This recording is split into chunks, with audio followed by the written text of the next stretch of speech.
Olá, queridos alunos do Ensino à Distância da FAJOPA. Sou o Padre Robson Antônio da Silva. Estou iniciando junto com vocês. Estamos dando início a esse momento, dessa partilha. Eu vou estar ajudando vocês com a disciplina de aconselhamento pastoral. Então, hoje nós estamos iniciando a primeira aula para que a gente possa ser introduzido no espírito, né, dessa disciplina.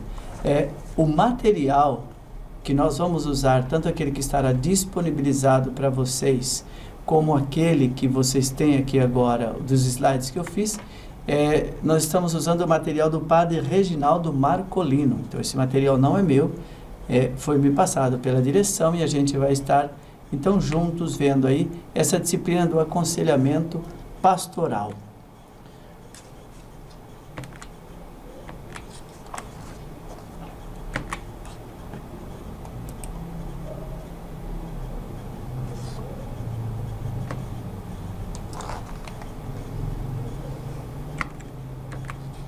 Então, nós começamos, então, percebendo que aconselhamento pastoral tem a ver com escuta.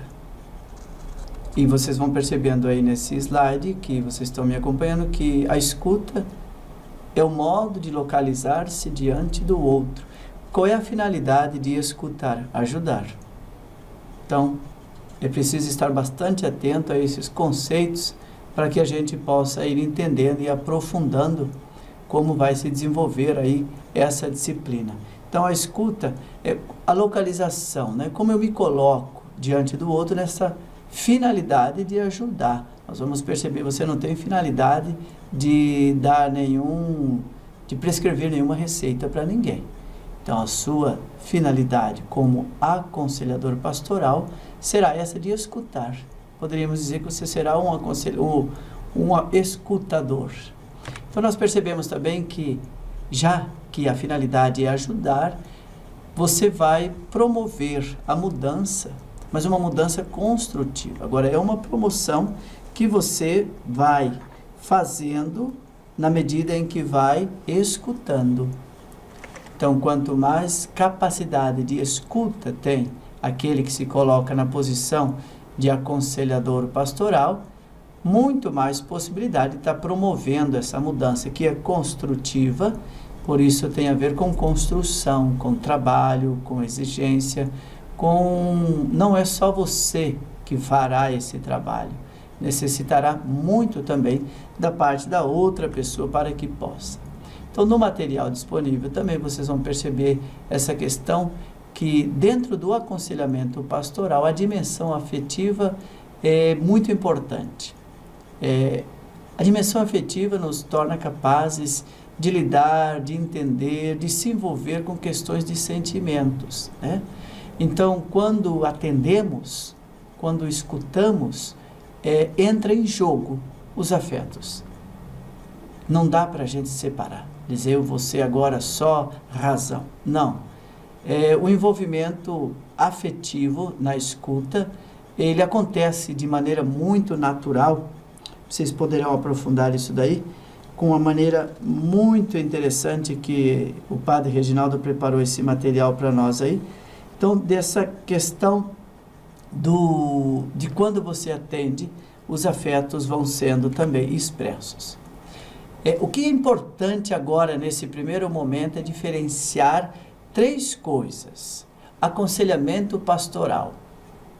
É preciso diferenciar ciências do comportamento. Por exemplo, nós temos que fazer ali uma maneira de saber entender bem. Uma coisa é psiquiatria. Aconselhamento pastoral não é psiquiatria. O atendimento que se faz não é o atendimento num consultório psiquiátrico. Depois também não é psicologia.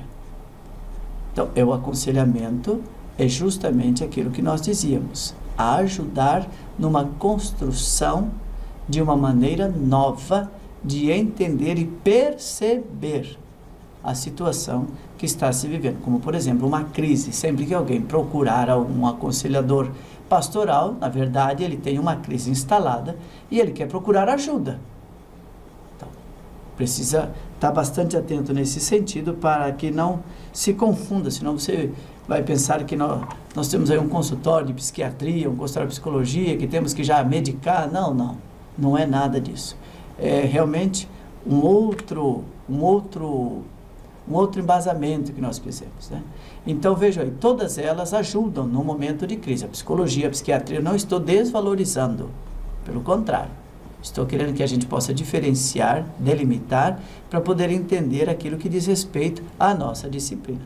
A psiquiatria, a psicologia, lida com o que está para trás. É preciso trazer traumas, situações, né? Algumas questões que precisam ser reelaboradas. Agora, nós vamos perceber que o aconselhamento, na verdade, ele trata com a possibilidade de vida, de uma retomada da normalidade da vida, de tornar ao normal.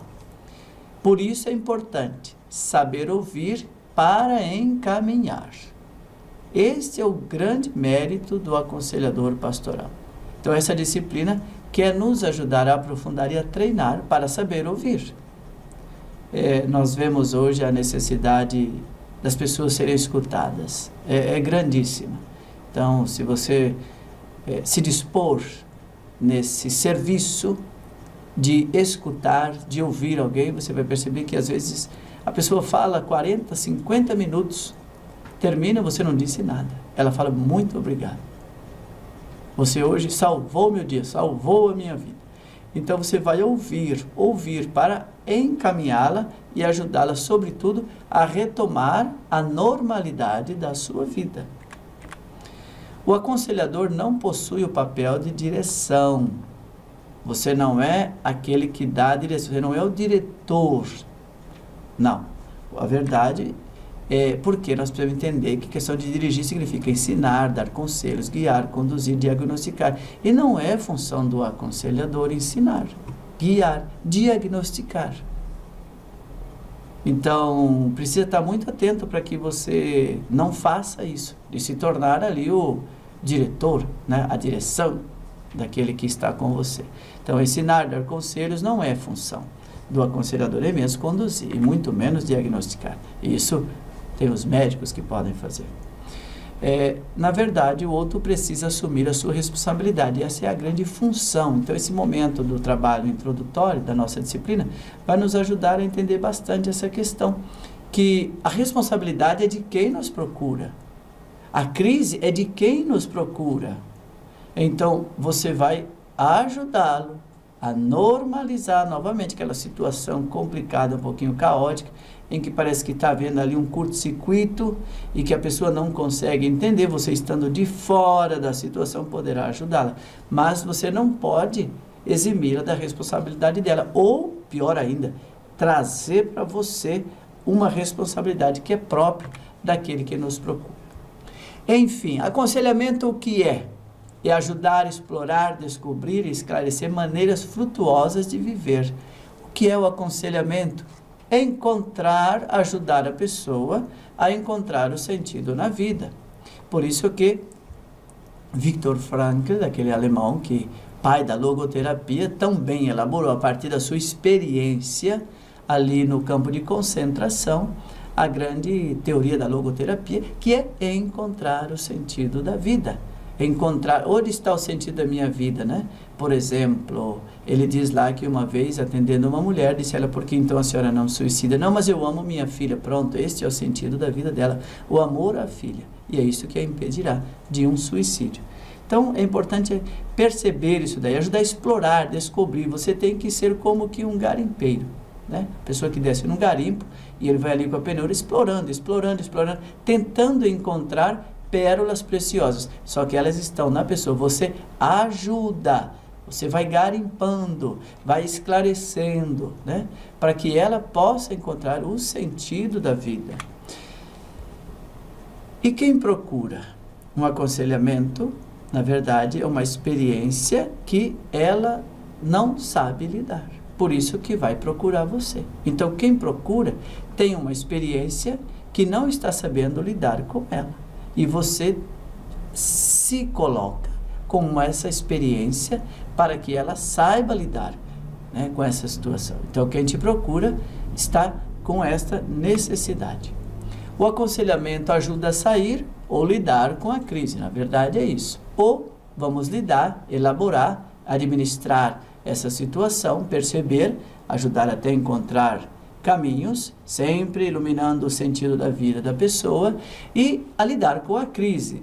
Não dá para a gente matar uma crise, não dá para a gente eliminar uma crise, arrancar, trocar da crise como se troca de uma camisa. Não dá. Vai lá, troca essa camisa, manchou, caiu um molho de tomate, você derramou café com leite, troca a camisa, tudo tranquilo. Não é assim com uma crise. Então é preciso lidar, administrar e paciência no sentido de estar ali com o escutador muito atento. Sua grande função, a finalidade é ajudar, mas para ajudar precisa ouvir. Vejam hoje que a grande dificuldade no nosso mundo aí, pós-moderno, na correria de tudo hoje, é parar para escutar. Vejam hoje a questão, vou dar um exemplo prático do WhatsApp. A gente quase já não se escuta. É uma mensagem tal, muito rápida, e a gente vai resolvendo algumas situações, mas as crises ficam, estão instaladas, acompanham e precisam ser geridas. Crises complexas, ajudas especializadas. Chegou alguém com uma crise muito complexa, uma situação tal, até de medicação, a ajuda tem que ser especializada. Não pode ser sua. Tem que ser de um psiquiatra, tem que ser de um neuro, tem que ser de um psicólogo. Então, você vai encaminhar. Não queira se sentir mal no sentido que, então eu não vou poder agora ajudar, sou um aconselhador, né? Fracassado. Não é isso. Você vai ajudar a esclarecer nesse sentido de encaminhar. E você poderá estar fazendo muito por esta pessoa nesse sentido. Nós vamos ver também que o texto da nossa disciplina nos mostra um pouquinho esse conceito de crise, né? Então, é algo que se chega ao extremo, né? E o problema é que numa crise a tendência é de nós buscarmos sempre a mudança de fora para dentro. Então vejam às vezes a questão do consumismo, da compra, de fora para dentro. Mas essa mudança externa não fará sair a crise. O camarada está numa crise danada, vai lá, compra uma Ferrari, compra um baita de um carrão. Depois de 15 dias é só um carro, é mais um carro. Está num momento de crise, de angústia, está ali com uma ansiedade enorme, troca o celular, passou 15 dias, ele é só um celular. Então, os casos extremos acabam acreditando que resolverão a situação numa mudança de fora, e até poderíamos dizer tantas coisas aqui, até em questão da estética, da beleza, né? De certas intervenções cirúrgicas que depois que passam, depois de um mês, novamente a ansiedade, novamente os medos, novamente a pessoa está travada. Quer dizer, a mudança de fora para dentro, ela não ajuda na crise. Ela dá uma adormecida na hora ali, mas ela não ajuda a administrar, a gerir e a digerir essa situação de crise. Existem muitos sinais de crise. Uma pessoa angustiada, a tristeza, né, demonstra que aquela pessoa está deslocada da meta ou deslocada do sentido da vida. Então essa deslocalização acaba criando, né, a pessoa gera uma insegurança total e ela não vai sabendo como fazer as coisas, as decisões, e impressionante que quanto mais deslocada, mais angustiada, né, a pessoa se encontra. Os sentimentos acabam ocupando um lugar central. Vocês vão perceber que foi disponibilizado lá no link das aulas uns slides que o próprio Padre Reginaldo colocou, que fala um pouquinho sobre a questão dos sentimentos. Parece que é um simpósio, algo que ele trabalhou e disponibilizou. Então vai ajudar bastante, porque os sentimentos nesse momento introdutório, nós temos que ter a consciência que eles ocupam um lugar muito central, né, da nossa disciplina. Então, saber trabalhar os sentimentos, conhecer os sentimentos,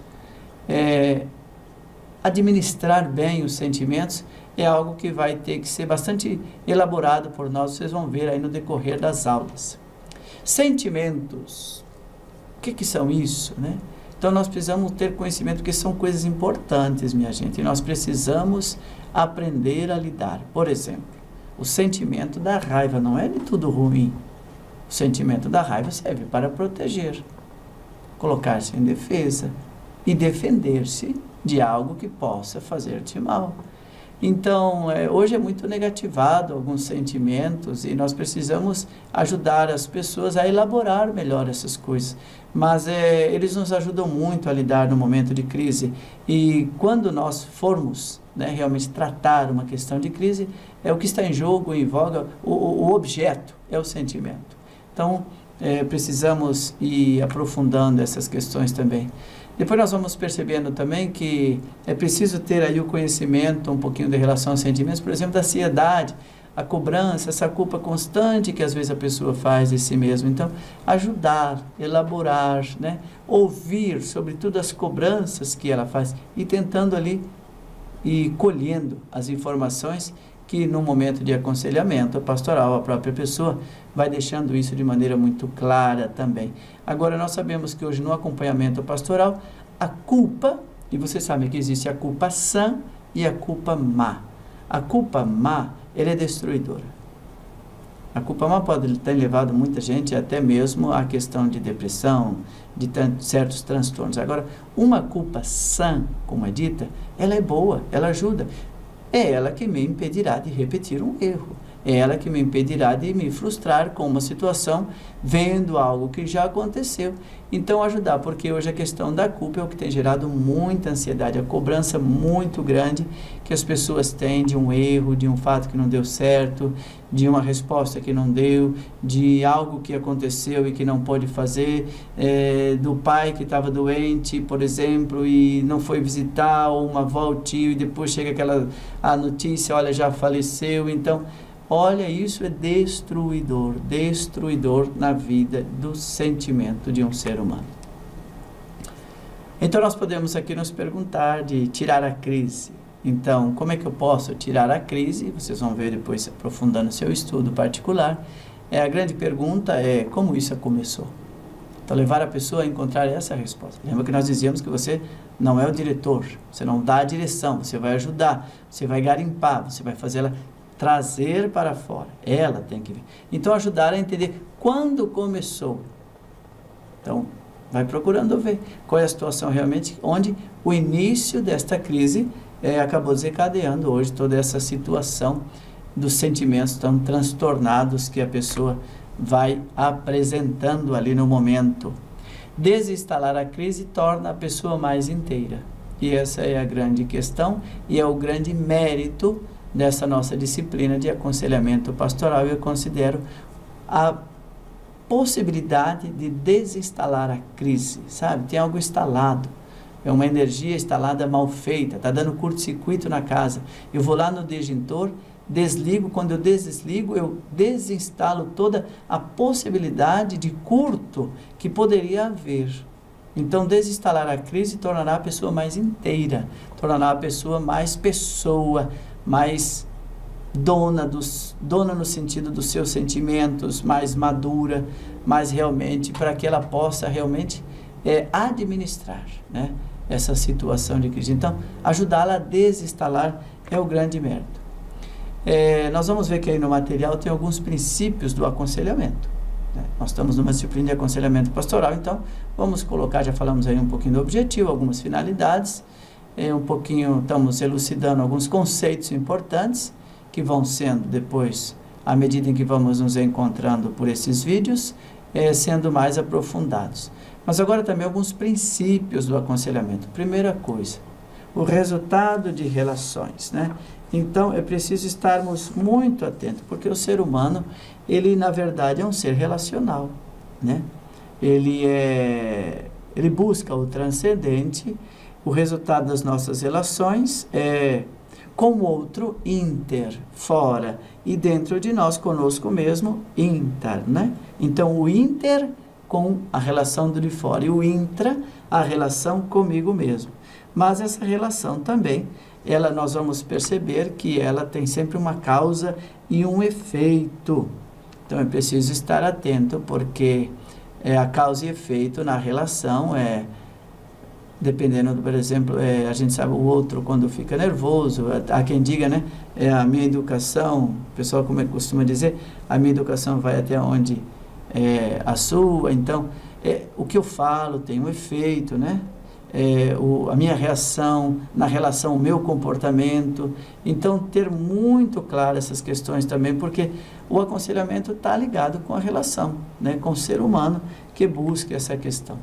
Um terceiro princípio, a pessoa significativa, né, poder de influência na vida do outro. Então, esse é um princípio importante no aconselhamento. A pessoa, você, como aconselhador, tem um significado grandíssimo e você precisa estar muito atento. Não é que você tem que ser o supra-suma e ser a melhor pessoa, não, é que haverá uma influência muito grande na vida do outro, pelo significado que você vai adquirir, que ela vai adquirir de você, pelo simples fato de você estar ouvindo, pelo simples fato de você estar escutando. Então, a sua influência na vida dessa pessoa é bastante grande. Por isso que esse princípio, a pessoa significativa, ajuda sobretudo a não criarmos dependência. Então, não é tão saudável quando uma pessoa cria muita dependência daquele que o escuta, daquele que o ajuda. Depois, um quarto princípio, a relação de ajuda. Nós dizemos, ajuda, não é diagnóstico, não é dar conselhos, não é resolver o problema do outro, não. É esta relação de ajuda, esse princípio vai ajudar bastante. E o quinto princípio é que o aconselhamento pastoral é um processo de ajuda, e disso nós não podemos abrir mão. Então, escutar, né? Nós estamos falando de escutar, de ajuda. Para ajudar eu preciso escutar, para ajudar eu preciso ouvir, para contribuir eu preciso escutar. Para ouvir, para de falar, não roubar a cena. Então é muito importante isso, escutar. Para ouvir, parar de falar, senão você não pode roubar a cena do outro. Por exemplo, chega alguém, sabe, eu estou com uma situação em casa com meu filho, e você não imagina a situação que eu tenho no meu. E aí, ao invés de você escutar, você vai contar o seu problema, a sua história, e você rouba a cena. Você não está ali para contar o seu problema. Se você precisa, vai procurar alguém, mas naquele momento você está ali como o ajudador da crise de uma pessoa que te busca e que precisa ser ouvida.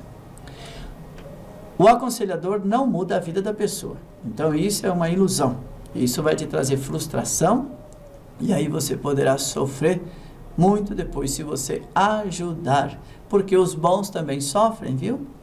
Os bons também precisam, os escutadores também precisam de quem os escute. Então o aconselhador não muda a vida da pessoa. Então a gente não dá conta nem de mudar, nossa, em muitas situações, é o que dirá mudar a vida do outro. Então não tem esta pretensão, que já vai te ajudar bastante nesse sentido.